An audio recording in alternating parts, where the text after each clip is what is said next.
What's up, Kings? Michael A. Blunt here, executive mindset mentor and founder of the Billionaire Mindset Collective. Today, I'm reacting to the infamous Katt Williams on Club Shay Shay podcast and breaking it down through the lens of elite performance, identity transformation, and strategic psychological reprogramming. If you're serious about leveling up your identity, 10xing your wealth and your inner world, this one's for you. Let's dive in. All of these big dick deviants is all catching hell in 2024. It's up for all of them. It don't matter if you Diddy or whoever you is. TGJ, any of them, all lies will be exposed. That's all. And anyone who takes that the wrong way, know why they take it the wrong way. The truth is the light. And you have to know what it is. Amen, amen. Gee. Drops mic, and this aged so well because Shannon Sharpe would soon find himself in the same position where he could have avoided it. But let's keep going and see what you guys got to say. I kind of get on there. Right. After that, I don't really kind of know where it goes. Let me one more time. Right. We good now? And I also want to say this. There's nothing wrong with some of these people have done, except for the Harvey Weinsteins and the R. Kellys, and it's 50-50 on Michael Jackson. I'm not really sure if he did it or not, but you can have your kinks, you can have your fetishes, and you can do whatever you want. As I mentioned in another reaction, as you get more wealth, your options will continue to expand. And as your options continue to expand and what you're able to experience and the opportunities that are coming to you, you will be able to pick and choose which ones come into your life and which ones don't. The issue is a lot of those opportunities can be turned as weapons against you if you are not managing them correctly. If you are not increasing your self-worth at the same rate that you're increasing your net worth, then you're going to run into a world of issues that are not going to be favorable for you at the end. Because the people want to know, why would he get blackballed? Yeah, because in 30 years, I've done nothing but collect information, knowledge, and your secrets. So if you and a man was in a corner doing something you wasn't supposed to be doing, You will tell it. no, somebody come to tell me. So he mentioned something very important, your secrets. And this is why I tell all of my elite clients and all of the men who I work with to please be upfront and authentic with your family, be upfront and authentic with the world about who exactly you are, so that they won't make assumptions and discover who you are later. And this is not saying to expose everything that's going on in your life. Keep your private life, but also create a private life that if it were exposed, that it wouldn't matter if it were exposed or not, that you wouldn't be embarrassed about it, that it wouldn't be criminal, that it wouldn't be something that people can turn against you. There were a lot of things in my past, such as drug use and sex abuse and a lot of promiscuity and, lies that I might have told and the ways that I might have compromised my morals in the past. I exposed all of those different things throughout my different videos, throughout my testimonials, throughout my conversations with people on the internet. I've exposed everything. I've told everything to everybody because I didn't want anybody to be able to hold those things against me. So if someone were to flip it and say, hey, I got a secret on you, I would say, go ahead and expose it. Because I'm not embarrassed about anything that I do in private. It can also be exposed in the light in public. And that's where a lot of us need to get to the point of not being ashamed, not being embarrassed, not doing anything creepy, of course, and not doing anything criminal, but also owning who you are and not performing for the world. Okay. I gather that. I value that. I'll pay for that. Come, tell me. I know so many things I should know, and they all know it. They all know it. Why? Because you don't make me the villain. Not the guy that raises black children and ain't never done a hard drug in his life and don't have no stories of doing nobody dirty. And they'll just go out and they'll lie. The industry doesn't mess with Katt because he didn't show up for the studio. No studios have ever said that. Look at my IMDb. It will show you that no studio has ever lost money with me on the script. How? That's why I'm saying, that's why I can't let Ricky Smiley say he was supposed to play Money Mike. I like what Katt Williams is saying because he's essentially alluding to the fact that he's led his entire life in integrity. And I don't know that for sure, but from what he's saying, back in 2024 and even consistently in 2025, he's saying everything that I've done has been in integrity. And what does in integrity mean? It doesn't mean that everything that he's done, people are going to agree with it. It just means that he's not hiding anything. Who he is who he is. He's not being one person in front of the public and putting on a performance in front of the public and then being a completely different person in private. And that's what we see consistently with Katt Williams. And it seems like it was a sense of foreboding that he was trying to warn Shannon Sharpe in this moment, which is why this aged so well, of start making better decisions for yourself. You don't have to stop doing what you're doing, but start making better decisions for yourself. And that comes with an identity transformation, which I'll get into later. Because I wrote the words for Money Mike. I designed the hair for Money Mike. I collaborated with the wardrobe department and made outfits to make sure that no one in America would be wearing what Money Mike was wearing. I told him to go get the Prowler. I then told him to paint it purple. I told him don't have an actor at playing a pimp. We could get an actual pimp, Archbishop Magic Don Juan, to play. Like, I did far too much work for somebody to come years later and try to tag along just for their own self-aggrandizement. Why didn't Cube set the record straight? Terry Crews could have set the record straight. Mike Epps could have set the record straight. Why none of them set the record straight? That's what you were supposed to ask him when he told you those lies that But no I didn't one's know ever what heard. lie. Right, but he's telling you something no one's ever heard of. Nobody has ever heard. Oh, Ben Affleck and Matt Damon was in a movie, and somebody said, y'all should switch roles. And it's like, this is a business. But that's the thing, Kat. Normally when people give you information, I'm thinking I'm hearing it for the first time, and they're giving information no one else knows or has ever heard. So I'm taking them at face value. This is like Steve Harvey telling people he used to be homeless. That's my story. Oh, That's not his story. Steve Harvey was never homeless. When Mark Curry was touring with him 25 years ago, he was making $3,000 a show in cash and doing 5 shows a week. They just tell the stories. Thanks to my wife, I'm where I am. You said that about the first wife. You forget that? You told us it was her. Then you went and married somebody else that think like a man. Like, what are you talking about? They think they can rewrite history. Guy Corey did a beautiful special about the Comedy Store and Fat Tuesday, where he said that Steve and Cedric and Kevin Hart and Tiffany Haddish came through there and made all lies. Steve and Cedric never performed at the Comedy Store at all. Tiffany was only seen at the Laugh Factory. In 15 years in Hollywood, no one in Hollywood has a memory of going to a sold-out Kevin Hart show, there being a line for him ever getting a standing ovation. I disagree on that. I have been to a sold-out Kevin Hart show. Any comedy club, he already had his deals when he got here. Have we heard of a comedian that came to LA and in his first year in LA, he had his own sitcom on network television and had his own movie called Soul Plane that he was leading? No, we've never heard of that before that person or since that person. What do you think a plant is? Maybe people don't understand the definitions of these words. He just did his documentary with Chris Rock where he shows you that his whole upbringing in comedy was on the East Coast. Yeah, it was. So how simultaneously was he here in Los Angeles doing the same thing? It didn't happen. It didn't happen. And I hate to seem like a petty individual for picking apart lies, but Jussie Smollett gonna keep lying until you say we don't believe you. Katt Williams is Petty LaBelle. He's the definition of a petty individual, and that's why we love him. Like, it's important in the checks and balances of the universe that liars not get to make complete narratives for themselves. Are you not afraid about being blackballed again? These are some power people. What do you mean again? These people are not powerful. Satan can't create anything. That includes blessings for his people. That's why, you know what the number one job of somebody that sold their soul in Hollywood is? What? Is to act like it didn't happen. They all do the same job. Living in the lie. And this is where the deep identity transformation comes. You know, some people have it up front. You know, it seems like Katt Williams has been living in this optimization, maxing out his full potential in this identity transformation, which makes everything else easy. Meaning, once you transform your identity, once you continue to evolve it, once you go through the psychological reprogramming, all of these things that he's talking about becomes easy. But this is hard for people who haven't experienced how to stay disciplined in their self-mastery and their self-worth and being fully authentic and upfront.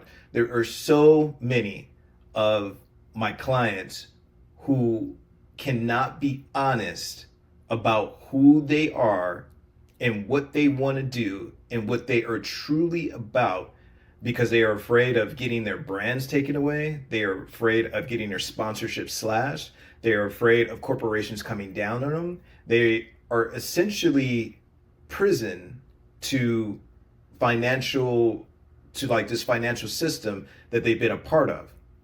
And from what I know about Katt Williams and what even Shannon Sharpe was alluding to, why aren't you afraid of being blackballed? And Katt Williams is essentially saying that I'm free. This is the same thing that Kanye West was saying. This was the same thing that a lot of different industry people or people who have broken outside of the matrix and broken outside of the industry are saying, that no matter, was it Kyrie Irving, that no matter what you do to me, I cannot be canceled. This is what Dave Chappelle is saying. They have their own brand. They have their own sponsorships. They sponsor themselves and they live completely honest lives. I'm sure not everything that they say is honest, but what you see them is living life out loud. You see all of their flaws. You see what they have to say. They're not holding anything back. They're being completely authentic, and they're not performing for the crowd. They're living in their purpose. And because of that, Katt Williams, I'm sure, is going to respond, I can't be blackballed, but some of these other people can. Why? Because of their secrets and the things that they're hiding. And how do they get to that point? Because they are living in this false identity. And this is something that I continue to say. Once you recreate your identity, once you optimize your identity, all of the thoughts, the feelings, the actions, the outcome, the reality, that comes easily after that. You don't have to work on your actions. You don't have to really work on yourself. All you're doing is transforming that identity and letting all that work happen for you. That's easy mode. That's what makes life easy. It's choose your hard. Do you want life to be hard at the beginning, or do you want everything to be hard on the back end? I'm choosing to do the hard work now so that I can live in easy mode moving forward. And you can pick and choose your opportunities and your experiences from there. But this is essentially the difference between someone who's done the work and someone who hasn't done the work but is trying to hack their way through it, or someone who had a really fast rise in becoming a celebrity or becoming a type of influencer or thought leader or famous, and they haven't matched their self-worth with their net worth. What I say ain't the case. It's a cabal. It's a consortium. They rock with who they rock with, and they don't with who they don't. But I'm not scared of being the competition any more than you were when you lined up across from a superior team. Yeah, on paper, they're a better team. Right. They have all the assets and resources that we don't. But let us get on the line, boy, and see if that factors in. I guarantee you it won't. Wow. What he's saying right here is, on the outside, when you're taking this route of doing the work and going through the deep identity transformation, it's going to look like other people have the quote unquote advantage because they are being, it's going to look like other people have the quote unquote advantage because you were doing all of the hard work. You were doing all of the manual work so that you can start attracting things to you. And it seems like life is just giving to them. But you always have to look at what's the sacrifice. Okay, that came easy to them at the beginning, but what are they sacrificing to get there? They're normally sacrificing their mindset. They're normally sacrificing their identity. They're normally sacrificing and leaving a piece of themselves. You hear this a lot in corporate, leaving a piece of themselves at home. So if that's the case, it's going to look like they have all the resources in the world. They have all the backing of these huge brands and sponsorships and corporations that are really going to go to bat for them. And you just have yourself. But what Katt Williams is about to demonstrate here is, put me on the line one-on-one with you, and I guarantee that I will survive. And I guarantee I'll survive because I'm not relying on anybody else in order for me to survive. I'm relying on myself, and I'll bet on myself any day of the week. When you are relying on other people to become someone else, then you are always at the mercy to their decisions and what they decide they want you to do rather than who you can fully become yourself. And that's what we're seeing. And those are for the people who are sort of living in integrity. Not to mention the Diddy's and Harvey Weinstein's and the R. Kelly's in the world, and, you know, depending on who you are, the Michael Jacksons who lived extremely criminal lives, and now all of that is being exposed. Because Shannon Sharp got to be a different person than that other person. Woo! Absolutely. And he always was. That doesn't change when I change teams. That remains the same. He just said it. that doesn't change when I change team. It always stays the same. That's exactly what I was saying. That's how a legacy is built. So all of these shortcut takers, they canceled me for talking about Harvey Weinstein before the thing came out, but he offered to suck my penis in front of all my people at my agency. What am I supposed to do? He did all of that. I'm thinking I'm the only black person on the script. I get there, there's 3 other black guys on there. Woo. Huh. So you wonder what they did? I told him no. What y'all do? And this is why when I walk in a room, heads go down. Behind my back, I'm nothing. I'm just a regular old comedian that's bitter and jealous. But in my face, no, no, no. The king has walked in and they have to respect it only because I've not taken the shortcuts. I've not been funded. They pay you to not talk about things they don't want you to talk about. Exactly. He didn't take the shortcuts. He's not being funded. And he's done the deep transformational work up front. This is what I continue to say. Choose your hard. If you do the work up front, everything else on the back end will be easy. The hard work is going to be the hard work. You can't avoid hard work. And I'm not talking about hard work and, I'm working hard on my business or I'm working hard on getting money. I'm talking about working hard on yourself. And that starts with deep identity transformation and strategic psychological reprogramming. You combine those two together, you get a whole different person. You get somebody who's maxing out their full potential. And you also start teasing out some of your limiting beliefs, some of your bad habits, some of your toxic traits, some of the patterns that are causing you to live a false identity, that are causing you to lie, that are causing you not to be in integrity for yourself, that are causing you not to be in an alignment with certain opportunities and certain people and certain situations. It's also causing you to make bad decisions. So when you do this deep work and you do this transformation, what you're going to see is automatically your decision-making ability is going to 10x. And if your decision-making ability decides to 10x, what's going to happen to your pockets? What's going to happen to the circles that are around you?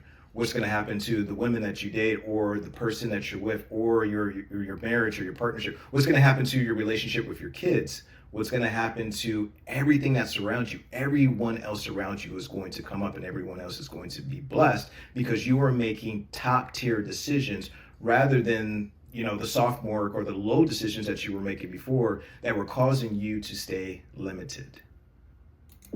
They tell you that themselves. I can't do that because Steve told you that he stopped doing stand-up because he had 7 TV shows. The only problem is when he stopped stand-up, he didn't have those 7 TV shows. He stopped stand-up because he got in a comedy battle called the Championship of Stand-Up Comedy with one Katt Williams in Detroit in front of 10,000 people and lost because Katt Williams said he was actually bald and that was a wig. And I went in and that's why he couldn't do stand-up anymore. Imagine him coming to tell you another story where he got so big and it was Bernie and them's fault because they wanted to be movie stars. What? You called Ocean 11 to get that nigga's part. What do you mean you didn't want to be a movie star? So on the behalf of Bernie, I would have to say what I have to say. Have you ever been on tour with any of these guys? Every guy I mentioned to you is not funny out there in real life. So no. This is something that's pretty interesting. When you do the deep work, the identity transformation, and I said that you also increase your decision-making abilities, you start also filtering out the people that are in your circle. And you start seeing things that you hadn't seen before. You start seeing through situations and through people. So what he's essentially saying, or I'm assuming he's about to say, is that his sense of discernment of working with certain people, partnering with certain people, and strategizing with other people has really given him more clarity.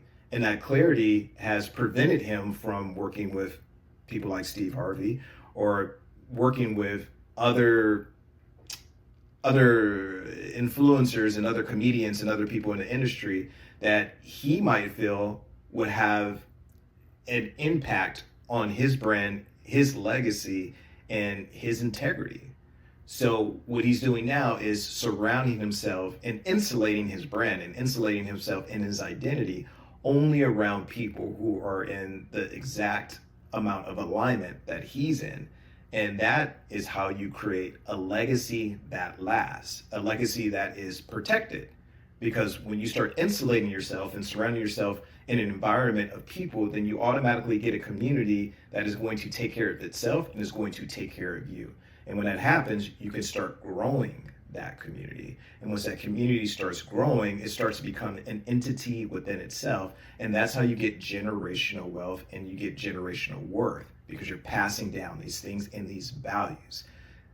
I know that I went on a tangent with that, but that's how deep it goes. Once you start doing the deep identity transformation, then you'll see that that rootedness starts passing on to your offspring, starts passing on to generations. And this is why I'm always preaching about legacy and wealth, because wealth and legacy is something that can far surpass you and go on without you, even when you're not here. That's how deep it is. That's how important it is for you to start doing this type of work. Not only so that you can scale your business, get more money and get more of this and more of this and more of that, but so that you can have something that lasts. Faison's never done his own tour in 30 years. Steve Harvey don't do stand-up no more. Cedric doesn't write. I'm sorry, he doesn't write. Ricky Smiley has been playing the same old black woman forever. Like, you can't get a young fan base with that. Like, you gotta be doing karaoke around the country to make that work. Right. And he is. But I'm a stand-up comedian. This is my 19th 100-city tour. I'm not gonna have a conversation with these lazy bums that'll take a shortcut at any point. Yes, it's easier for you to juice than to get in the gym. But you don't get to bring that body in here talking crazy. Talk about how good you look. What? No, there's too many comics out there that are putting their life on the line to tell these jokes, man. Okay, let's get to your upbringing. We're gonna circle back and we get some. I want to protect it real quick. You had said for the Kings of Comedy, it was in 2018, 2019, but did you mean 1999? Because it came out in 2000, so I just want to make No, I didn't. No. So what I meant to say was, remember, he said I couldn't do stand-up anymore. I had 7 TV shows. I said he didn't have any of those TV shows at the time. I know you're talking about Cedric. Joke stealing from Cedric. Yeah, Cedric. okay. You had said that Okay. 2018, 2019, but it came out in 2000, so I just want to make sure. Okay, no. What comes out in 2000? The original Kings of Comedy. Right. I'm on BET's Comic View, and they're using this as the commercial in 1998. Okay. That's why I'm saying, yeah. So if I said the dates wrong, yeah. So Let's go ahead and clear that up. Okay. You said, yeah. I had Cedric on here, and I asked him about the joke stealing, Yeah. and he said the timeline doesn't add up. Correct. To that point, you say, Right. So he thought that I was just a no-name comedian and that he could take this joke and nobody would know. Right. The issue was that I had already done this particular joke on BET's Comic View twice. Right. It had done so well on BET's. So let me get ahead of this. I think I know where he's going with this. I talk about this a lot in 21 Days to Mindset Mastery in my inner circle. And one of the things I talk about is the difference between being the goose and being the golden egg.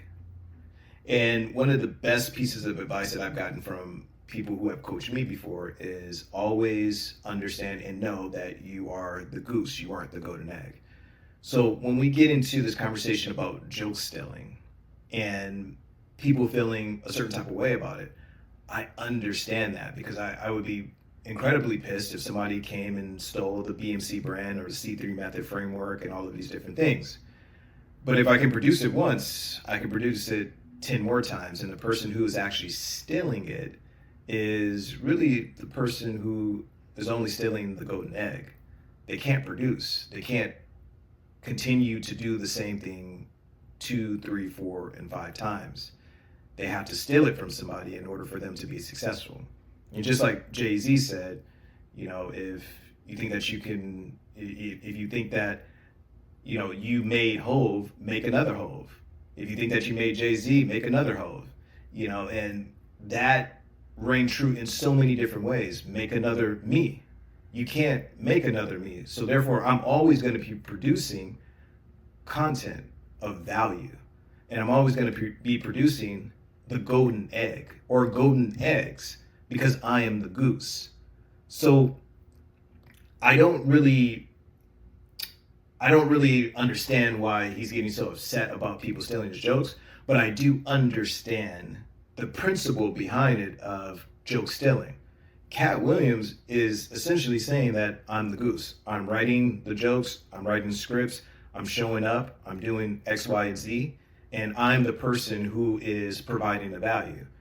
So where I would like to take this, or through the lens of where I normally take this with my clients, is regardless of how you feel about it, always remember that you are the person that's producing it. And if you can remember that, then none of these things that other people do outside of your circle of influence will ever impact you or ever bother you. You will become impenetrable. You will become impervious to negativity, to toxicity, to people attacking you. You will always be armored, and you will be a person that is going to, and you would be a person that is always going to be able to 10x their value, 10x their worth, and get to their next level without any obstruction. View that they have made it part of the commercial. So part of the commercial of make sure you tune in to BET was you seeing me doing this joke. Right. And this joke is one of those jokes in comedy where you set it up and it takes a little longer to set it up, takes about 3 minutes, but then you're just hitting them with jokes after that because you don't have to set it up. Right. Mark Curry had already helped me work on this joke because I thought it was good because I was getting a standing ovation on it. He had me go back in the lab to help me craft it to be an even more powerful joke. So this is not just a random joke. This is my very best joke, and it's my last joke, and it's my closing joke. Okay. 1998, I'm doing this joke. It's on Comic View. Cedric comes to the Comedy Store. He watches me in the audience. He comes backstage. He tells me what a great job I did and how much he loves the joke. 2 years later, he's doing that as his last joke on the Kings of Comedy. And he's doing it verbatim. He's just changed my car into a spaceship. Him and Steve had already apologized for me, so I gave him a pass for a decade. Why would you sit here and be like, I saw Katt 30 times, and Katt didn't do, as I stand before you, Shannon, I would have bust Cedric's stomach. There was nothing that would have kept me from one of these in that patch right there. Like, are you kidding me? Why would you downplay me like that? Why would I give you a pass if you were just gonna lie? And so that's what I'm saying. Like, they're all a group. Cedric, Steve, Ricky, they've been a group. Everybody knows that. It doesn't matter. Again, if you're the goose, who cares who steals the golden eggs? You can always produce more golden eggs. They've been aligned, and there are these alliances in comedy, and if you stand against them, then they sometimes have a problem, but we don't let that change the content because that's all you know me for, is that I'm quite likely to tell the whole truth and nothing but the truth, so help me God. Now, I've had to turn down $50 million 4 times. 4 times, just to protect my integrity and that virgin hole I was telling you about. Right, because P. Diddy be wanting to buy it. And you gotta tell him no. You got to tell him no. I did. See, I got the receipt for everything I'm telling you. That's why I can say I'm so freely. Can I need know? You here? Get your Thank you, sir. Thank you. Because early on you was accusing me of being... This aged so well. Man. It's crazy. Because I'm favored by God. Like, when I see people's wives and stuff, I don't even look at them. You know what I mean? Like, I don't want to look at nothing I don't want to have. Because I know how blessed I am. If I look at it, I got it. Yeah. That's how Diddy be feeling. Now, come on, man. There's something that he said, if I look at it, then I got it. And I know how blessed I am. This is a person who's full. This is a person who doesn't need anybody else outside of himself. This is a person who doesn't need brands and sponsorship. This is a person who doesn't need corporations. This is a person that is a producer, not a consumer.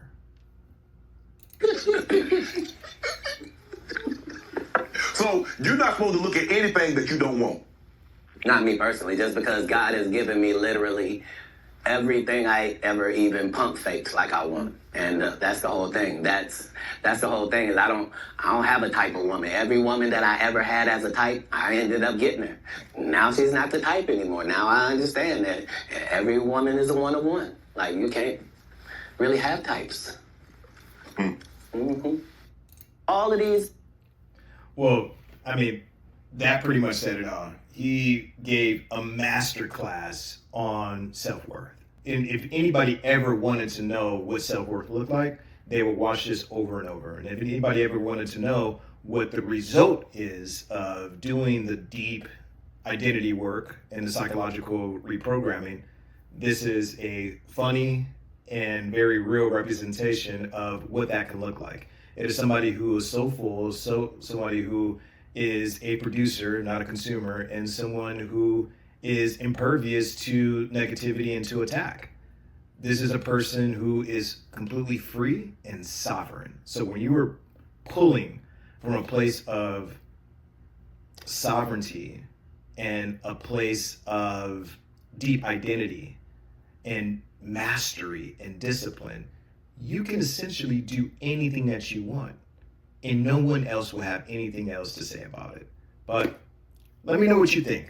Let me know in the comments. Am I right? Am I wrong? I don't know. But let me know what you think. Is the identity transformation take on it, just taking a step too far? Is Katt Williams right after about a year? Was Shannon Sharpe wrong? I think we all know the answer to that, but leave your thoughts in the comments. What are your thoughts about being completely honest and authentic? Until next time, I will see you on the reactions.